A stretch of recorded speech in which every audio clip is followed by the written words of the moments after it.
বাবা, তোমায় তো বাইরে নিয়ে আসলাম। শীতে একটু কাঁপতেছো? শীত আছে। এই যে গাছের পাতাটাও ঝরতেছে এখন আস্তে আস্তে। তো তুমি ঘরে যে বলতেছিলা লিডারশিপের কোয়ালিটি, যে কি থাকা উচিত একজন লিডারের মধ্যে, তো আমার মনে হলো যে খুব সুন্দর করে বলতেছিলা, তো এই জন্যেই আসলাম যেটা ভিডিও করি।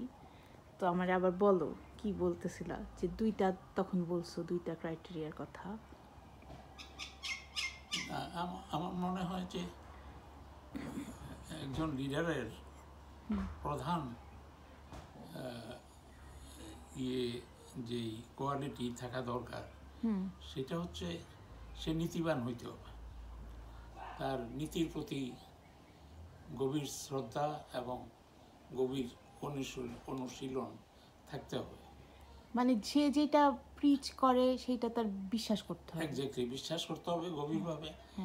আর সেকেন্ড জিনিস হলো সে ওইটাকে কাজে লাগানোর জন্য বা ওই তার নীতিটাকে প্রতিষ্ঠা করার জন্য তার সাহস থাকতে হবে। এই দুইটা জিনিস থাকলে মোটামুটি অন্য জিনিসগুলি এসে যায়, যে তোমার ত্যাগ করার মতো মনোবৃত্তি এবং ক্ষমতা থাকতে হবে। সে নির্লোভ হবে, নিজের প্রতি কোনো লোভ থাকবে না, বা কোনো রকম লোভই তার থাকবে না। তো লোভ থাকলে আর সে নীতি প্রতিষ্ঠা করতে পারবে না, কারণ তখন তার পার্সোনাল স্বার্থটা এক্স্যাক্টলি ওসব এসে যাবে। তারপরে কাউকেও তার খুশি রাখার চেষ্টা করতে হবে। তো ওইটা আর এই দুইটা তো একত্রে যায় না। তো কাজেই নীতি একজন লিডার, যে প্রকৃত লিডার, তো তার ওই ক্ষমতা থাকতে হবে।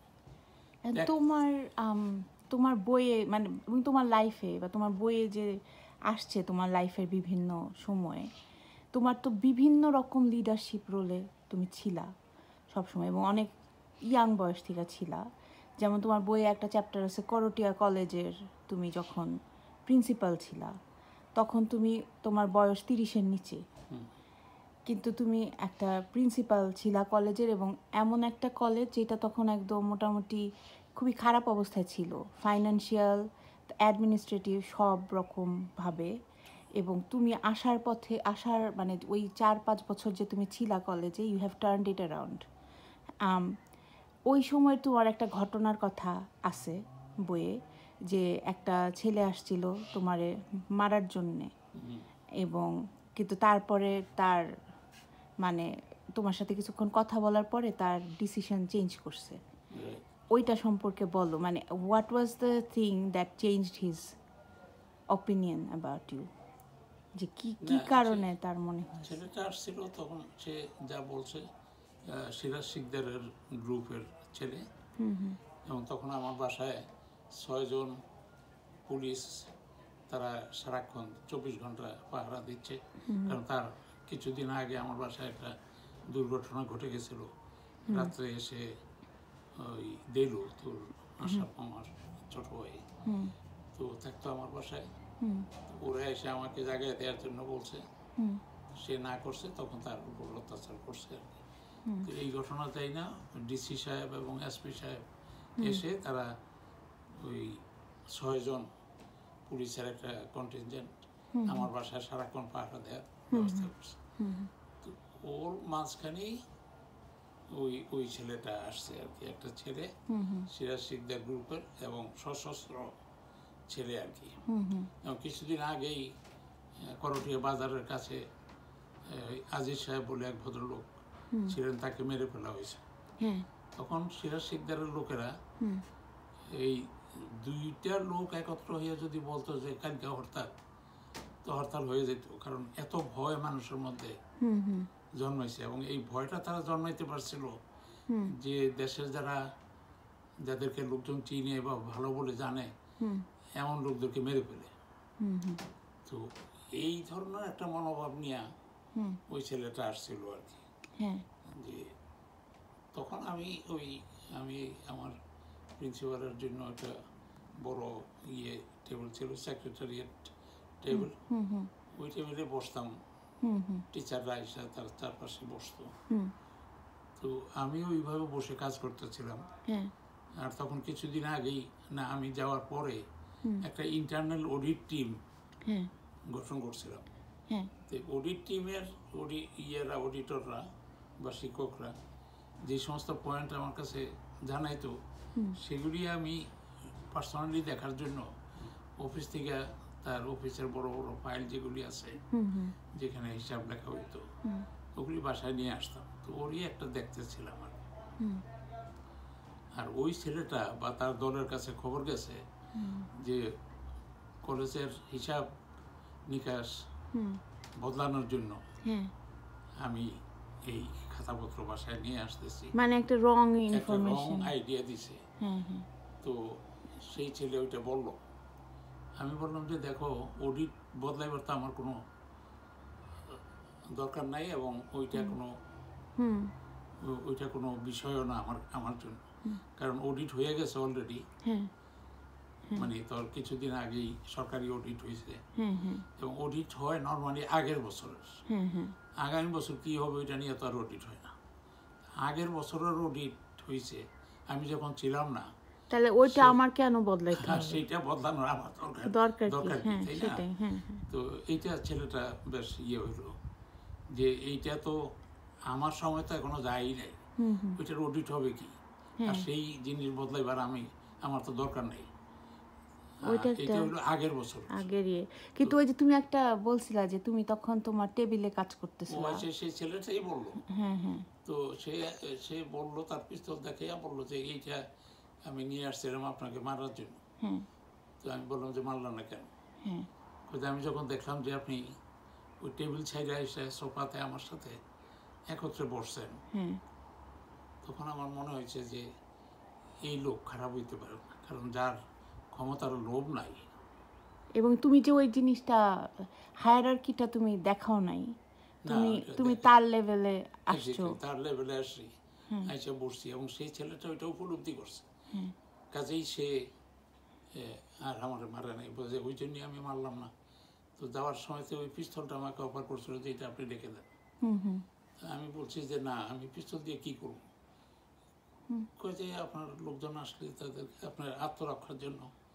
আমি বললাম যে দেখো, পিস্তল রাখতে হইলে তো আমি প্রিন্সিপাল, আমি চাইলেই সরকার থেকে পিস্তল রাখতে পারি, কিন্তু আমি এটা দরকার বোধ করি না।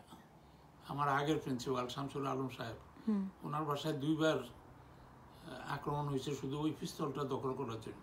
ওনার একটা পিস্তল ছিল, তো আমি রাখলেও আমারটা দখল করার জন্য লোক আসবে, কাজে ইজ বেটার নট টু।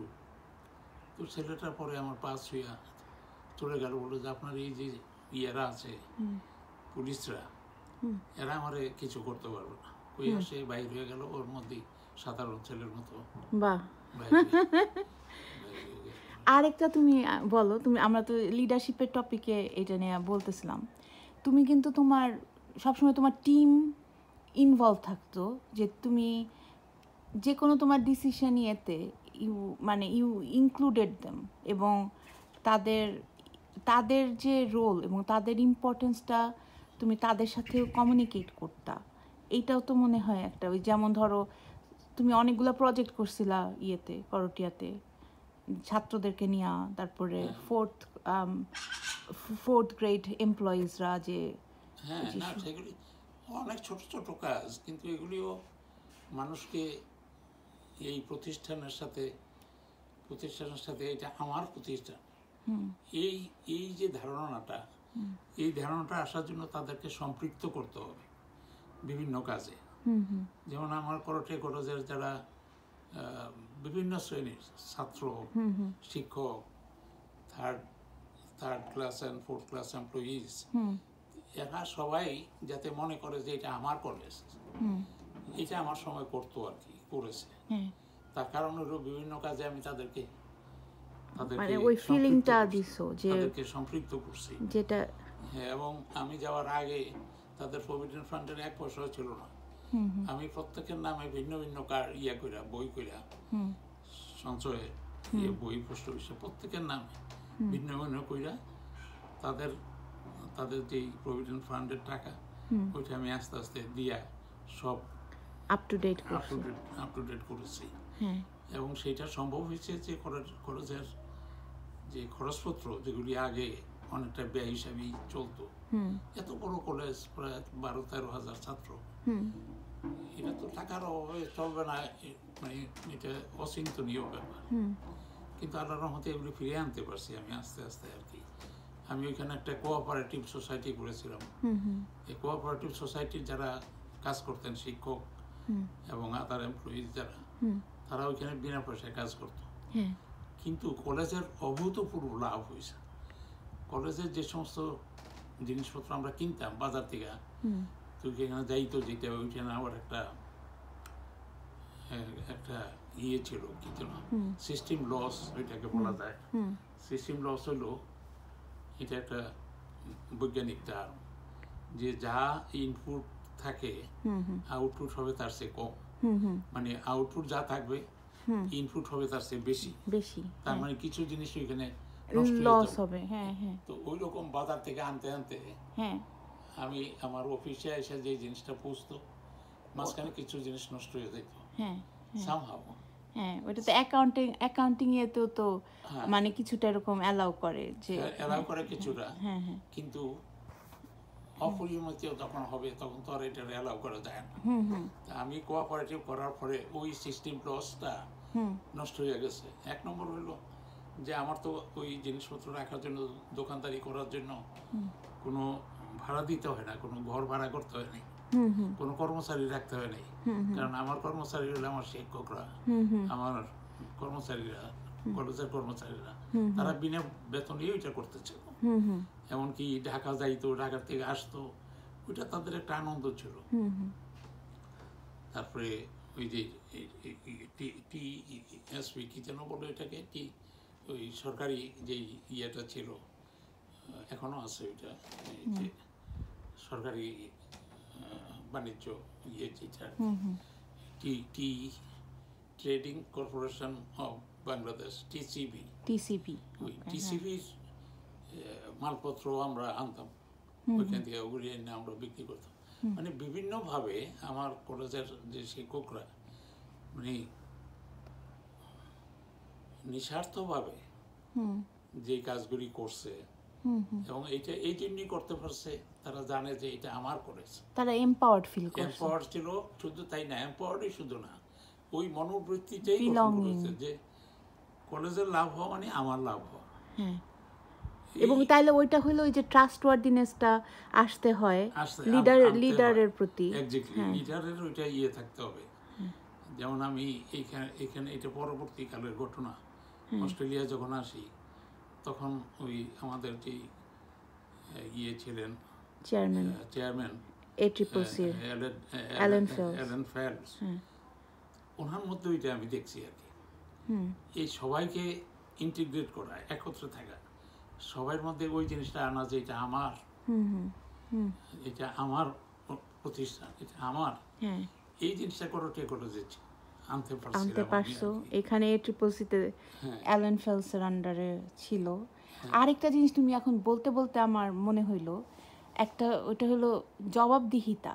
যে ধরো এই যে এর আগে কোনো কাগজপত্র ছিল না, মানে কোথায় কি খাতে খরচ হইতেছে এরকম কোনো ডকুমেন্টেশন ছিল না, তুমি ওটা শুরু করছো এবং ইট ক্রিয়েটেড ট্রান্সপারেন্সি, যে মানুষ দেখতে পারছে যে এইখানে এটা ইয়ে হয়েছে, এবং এটা তো একটা জবাবদিহিতার জায়গা, এবং একটা লিডারের তো এটা থাকা উচিত যে আমার মানে দিস ইজ মাই টিম, আমি তারে লিড করতেছি, তাদের কাছে আমি মানে কোনো একটা প্রমিস করছি এবং ওই প্রমিসটা আমি রাখতে পারলাম কিনা, I am answerable to them. Exactly, ঠিক ঠিক। আমাদের কলেজের কথাই বলি, সেখানে অনেকগুলি সুপারি গাছ, তারপরে অনেকগুলি খেজুর গাছ ছিল। এগুলি রস বা ফল, সুপারি গাছের সুপারি, ওই এক একজনে নিয়ে যেত যার যখন যেটা খুশি। তো আমি বললাম সবাইকে, আমার চতুর্থ শ্রেণীর কর্মচারী যারা নাইট গার্ড আছে, যারা ডে গার্ড আছে, তাদেরকে বলছি যে না, এগুলি এখন থেকে কেউ নেবে না, এগুলি হলো সব কলেজের, কলেজ এটা নিজস্ব ফান্ডে নেবে না। এই ইয়ে দিয়া যে তোমার এমপ্লয়িজ ওয়েলফেয়ার ফান্ড যে জমা হবে এগুলি, এবং সেইটা আবার তোমাদের জন্যই ব্যয় করা হবে। তাতে করে জিনিস অল্প, কিন্তু প্রত্যেক মানুষের মধ্যেই, প্রত্যেক এমপ্লয়ির মধ্যেই ওই ধারণাটা আসলো যে এই গাছটা আমার, এই জিনিসটা আমার, আমাদের এই ধারণাটা আমি আনতে পারছিলাম আর কি। ওইখানে তখন ওই খেজুরের রস ইয়ে করে বিক্রি করা হইতো, ওই পয়সা তাদের ওই জয়েন করা হইতো। কলেজের 37 একর জমি ছিল যেগুলি ফসলি জমি, এগুলি বর্গা দেওয়া হইতো। কোনো উপার্জন আসলে কলেজের খাতায় আসতো না। কখনো কখনো দেখা যাইতো যে ওই উলফা ফসল নষ্ট হয়ে গেছে। উলফা কি? উলফা হলো যে খরা জ্বলে যাওয়া, মানে সব ফসল জ্বলে যেত, মানে বেশি গরমে। ওইটা বলতো আসলে তো ফসল ওরা নিতই করে। আইনা কলেজ কর্তৃপক্ষের কাছে এসে বলতো যে এইবার খরায় নষ্ট হয়েছে, এইবার বন্যায় নষ্ট হয়ে গেছে। আমি গিয়ে যেটা করলাম যে এই বর্গাদারদেরকে বাদ দিয়া, আমরা তখন ইকোনমিক্সে অনার্স করছি, ওই ছাত্রদেরকে বললাম তোমরা তো ইকোনমিক্স পড়ো, তার মধ্যে এগ্রিকালচারাল ইকোনমিক্স একটা আছে, তোমরা এই ফসলের জমিগুলি ইয়ে করো, চাষাবাদ করার দায়িত্ব নাও। তারা নিল, এবং কলেজের শিক্ষকরা তাদের সাহায্য করলো, ইকোনমিক্সের শিক্ষকরা।